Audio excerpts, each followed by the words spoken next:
بما اننا خلاص دخلنا في شهر رجب، خلاص يا جماعة احنا في اول رجب، فده من الشهور العظيمة جدا اللي انتوا تقدروا تعملوا فيها كل حاجة خير وكل حاجة حلوة، وان شاء الله بإذن الله ربنا يجازيكم اضعاف يعني الحسنات اللي انتوا في الطبيعي تاخدوها في الشهر ده.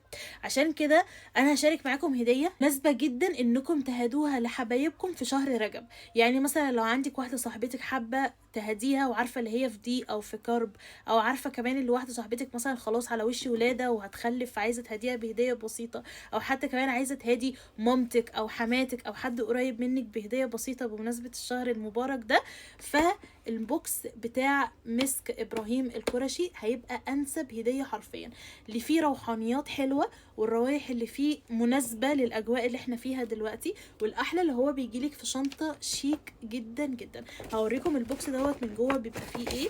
اولا بيبقى فيه بوكس، يعني هو شنطه، الشنطه جواها بوكس، البوكس جواها بوكس تاني هوريه لكم حالا. بيبقى عباره عن 3 برفانات البنات او الشباب، لان ديت هديه تنفع على فكره برضو رجالي اللي بيحبوا الروائح اللي هي العود والمسك وكده يحبوه قوي. لحظه بصوا متغلف كويس جدا ما شاء الله. بيبقى عبارة عن 3 برفانات احلى من بعض، رجالي وحريمي زي ما انا قلت لكم.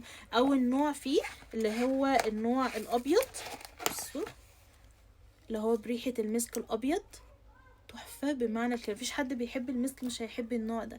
تاني نوع اللي هو بريحة مسك الرمان، شجري شوية تمام، واحنا يعني معظمنا كبنات بنميل اكتر للمسك اللي بيكون فيه الحته بتاعه الرمان دي. واخر حاجه المسك او سوري العود من الروائح القويه، علشان كده انت ممكن تهدي بيه جوزك او خطيبك او حتى كمان ابنك، يعني حاسه من الروائح القويه قوي. فبوكس بصراحه شيك قوي ومناسب للشهر الكريم اللي احنا فيه.